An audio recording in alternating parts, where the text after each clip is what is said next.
So guys, take a look at the reasons why Afe Babalola arrested Mr. Dele Farotimi and conditions he's given for his release. Take a look. As head of Emmanuel Chambers that has produced 14 SANs, 300 lawyers, and that in addition, he has been pro-chancellor and chairman of the Council of the University of Lagos. He's also founder of ABUAD, Afe Babalola University in Ado-Ekiti. And he's a man of strong standing in society who has been honored, OFR, CON, both at home and honored also abroad. Right. And that to this extent, he thinks that in that book, he has been defamed. What is his prayer? His prayer is that the book should be withdrawn from circulation. Now, Dele Farotimi, in his own submission, says he has a right under Section 39. So guys, you have seen it. They said they want the book to be withdrawn.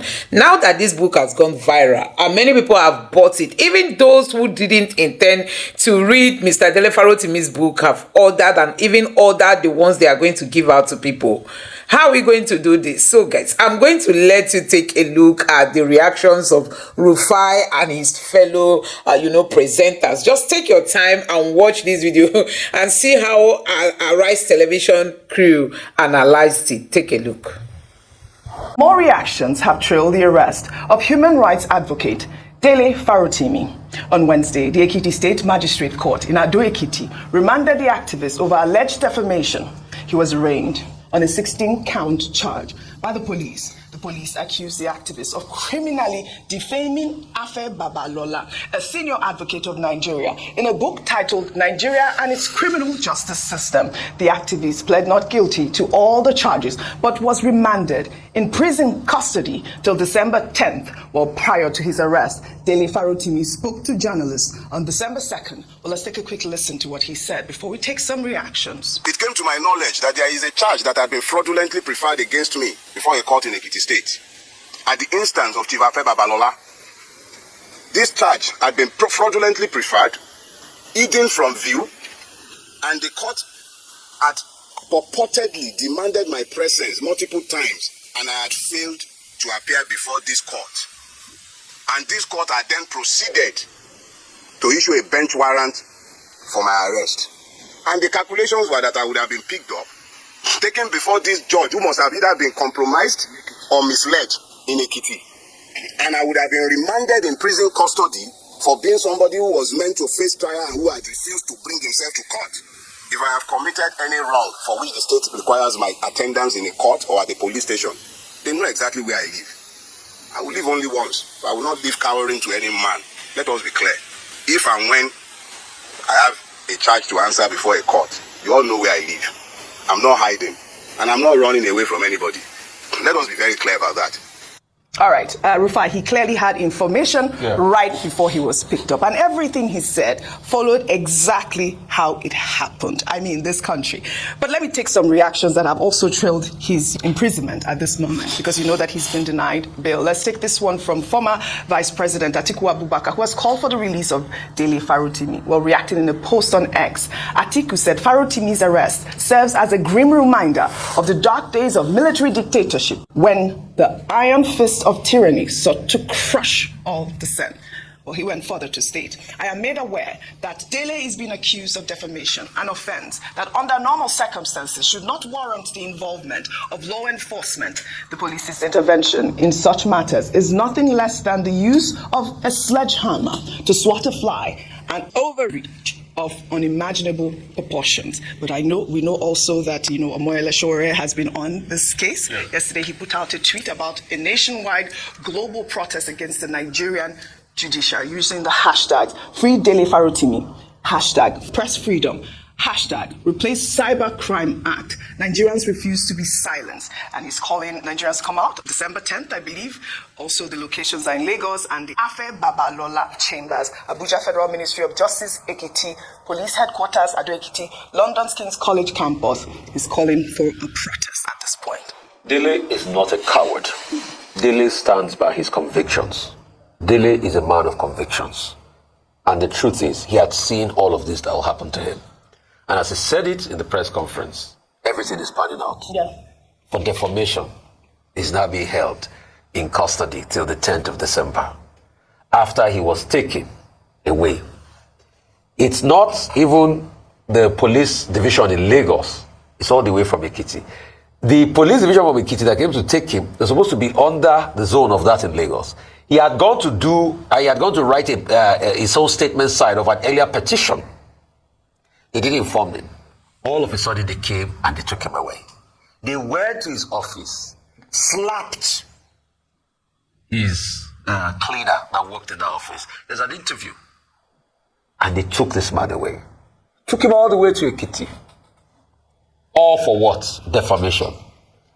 Defamation. If you feel defamed, you should be able to report to the court. Not taking the man away in this style. You can see guns assaulting him. Assaulting people that work with him. And we say we have a country. Like Dele said, sometimes we should pretend that we have a country. Let's pretend for a bit that rule of law even works in this country. Let's pretend that the rights of people are respected. Because we all pretend. Also, I saw a paper released yesterday, the deposition of Mr. Afe Babalola, where he wrote that part of his demand was that he wanted the book to be taken out of circulation. Yeah. So maybe us that we are showing the book now, Dr. Abba, you are the expert in defamation law. So maybe us that we are showing picture of the book now, they will say we should not show it again. Until the court decides. Or the court decides. There's a bookshop that stocks the book, and they've been targeted. So the book, it's important to maintain. But as the court decided, The court hasn't decided. as the court decided, so these are part of the things we keep saying. But see, and for those, I want to talk about them. For those that Dele said we're going to collect all sorts of things to be able to twist narrative in the media, have a conscience. You remember what the Mola said? First they came for the Jews, they came for the Gentiles, they came for other people. But he kept on pushing it back. When they came for him, there was nobody to speak for him. It is Dele today, you don't know who it will happen to. All right, Dr. Abati, in that video we heard Dele Farotimi saying that, there appears to be some sort of fraudulent means by saying that, court orders would be served to him. So basically claiming that he never received anything before his arrest. Okay, we discussed this matter yesterday before additional facts Came out. And what we said yesterday was that, yes, defamation is an offense. It's a felony under sections 373, 375 of the Criminal Code. We also condemned the manner in which the police invaded his office and turned the place upside down, that they didn't need all of that drama. And we also made the point that the fact that anybody is an activist or has access to any medium of mass communication does not give you the right to defame other people, because other people have the right to defend their reputation. And that's the second leg of it that I would like to add this morning. As follows. Dele Farotimi has already gone to the court in Lagos, I think Federal High Court, led by my former teacher and supervisor at Lagos State University, Professor Imiri, to insist on the enforcement of his fundamental human rights. Now, when you read the matter submitted, that he was harassed, assaulted, abducted, treated without dignity, and under the laws, 33, 34, 45, 41, under the 1999 Constitution, he's entitled to be treated with dignity, whatever the offense may be. So it's for the court to say that he has been poorly treated, because a person is considered innocent until I judge guilty. So you have a fundamental human rights enforcement case already before the court. And he also has the right to stand up for himself. You say he's been remanded in prison till December 10, where that's the prerogative of the court. And the court says it is on December 10 that it will listen to the plea for bail. It's a bailable offense anyway, but we'll see how the court processes that. Now, the second part of it is the part that is not part of the conversation. That is the right of Chief Afe Babalola. Chief Afe Babalola is saying that in this book, Democracy and the criminal justice system in Nigeria, the violation of the criminal justice system, that from the prefatory pages, page 9, page 10 thereof, and in subsequent pages, all between pages 41 and 84, that he was defamed, that he was accused of corrupting the judicial system, of compromising the Supreme Court of Nigeria, of using under-the-table tactics to, procure judgment in a land matter between the Eletu family and and another family, Ojomu family, and in which Dele Farotimi was counsel to one of the affected estates in this part of Lagos. Now, there was variation of judgment, there was involvement of the Lagos state government, and all of that matter. So, Dele Farotimi himself as counsel was an interested party. And Chief Afe Babalola is saying that he has been defamed. He has been called an indolent lawyer. He has been called an intellectually incapable person. All kinds of adjectives. You can read the submission. And he says that he has been defamed to the extent that he has been at the bar for 6 decades. The residual point, if I may just summarize, is that look, Section 39, if you place it against Sections 373 and 375 of the Criminal Code, and you do a community reading, the implication, what it means in terms of community reading, is that under no circumstance can you defame anybody. If A says this is what it is, his own right begins where yours stops. However, as I said yesterday in defamation, you have several defenses: truth, absolute privilege, statute of limitations. But these are issues, fairness, fair comment. These are issues that the court will decide. Right. But it's important that, we give the two sides of it and not take sides. Thanks for that balance, Dr. Abati. We will follow up on the story. We'll take another story, going to this brouhaha about the NNPC, and we had those protesters that arise. Well, Mele Kyari, Group Chief Executive Officer of the Nigerian National Petroleum Company Limited, says it is not a crime to blend petroleum products at the old Port Harcourt refinery, as it is an integral part of the refining process. Kyari spoke at the commissioning of the new Peng Towers in Lagos on Wednesday, and also confirmed that the refinery is up and running with loading operations in full swing. I know the presidential spokesperson reacted because he went ahead with some journalists to go to the refinery. I know you have to speak, but let me take Bayo Ononuga's tweet. He wrote, "Putting to rest rumors about Port Harcourt Refinery Complex, our fact-finding mission. I was part of a fact-finding team that visited the 60,000 barrels daily Port Harcourt refining complex on Wednesday. I will now share our findings. Our mission was to verify the rumors circulating about the refinery state, and I am pleased to report that we were satisfied with what we saw. Our team, guided by the refinery's managing director, Ibrahim Onoja, toured the entire complex from the computerized control room to the loading bay, every section in between. We asked pointed questions and received satisfactory answers, dispelling our doubts and misconceptions.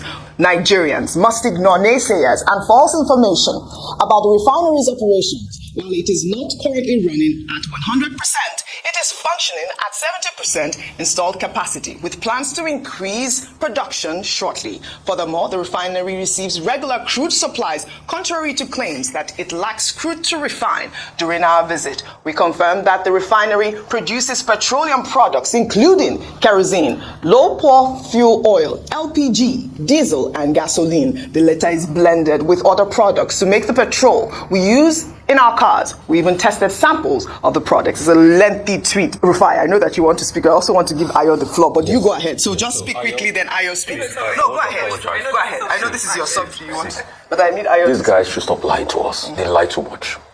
Go back to the Technimonte contract on the 6th of April 2021.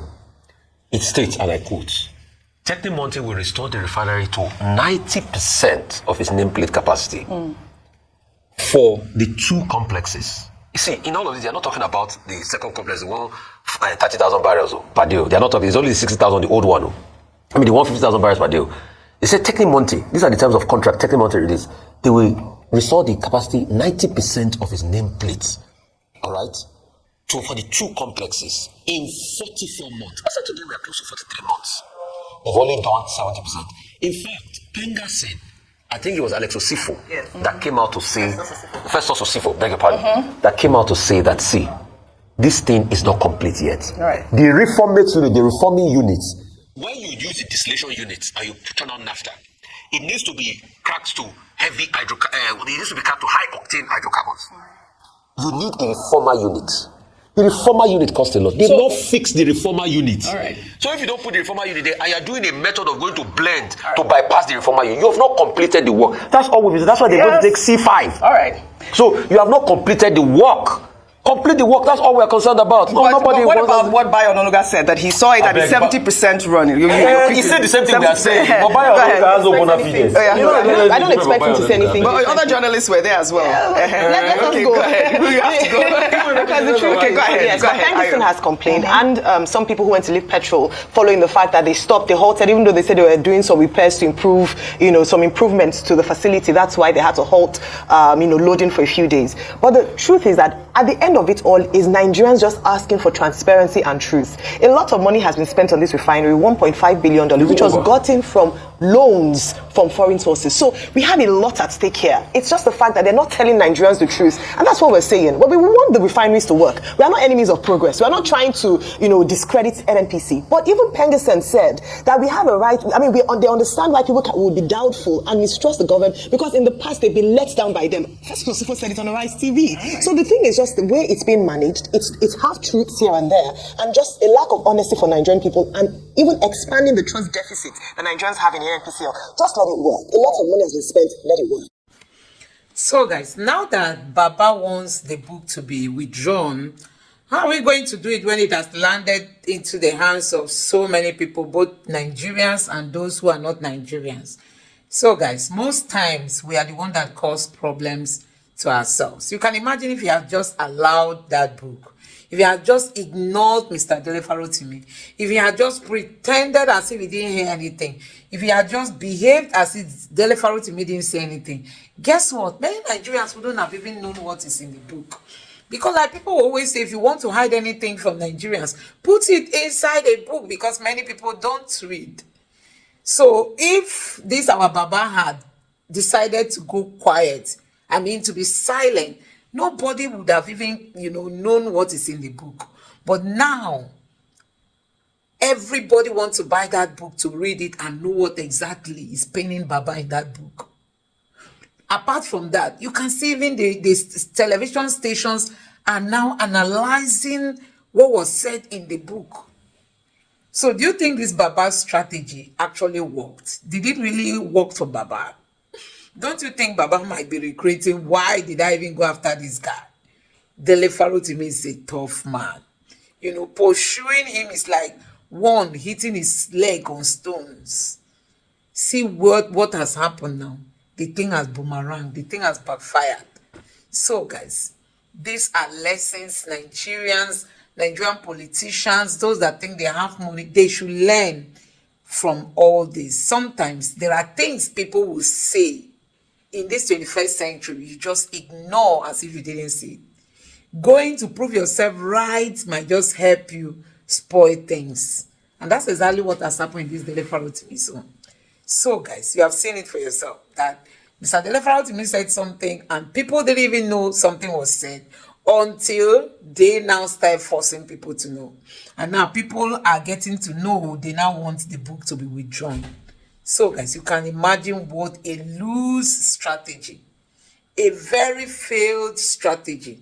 This strategy will not work and will never work. So, guys, let me know what you think about this in the comment section below. Please don't forget to subscribe to the channel, turn on the notification bell. Please give this video a like so that YouTube can recommend it to others. And drop your thoughts in the comment section below. Thank you.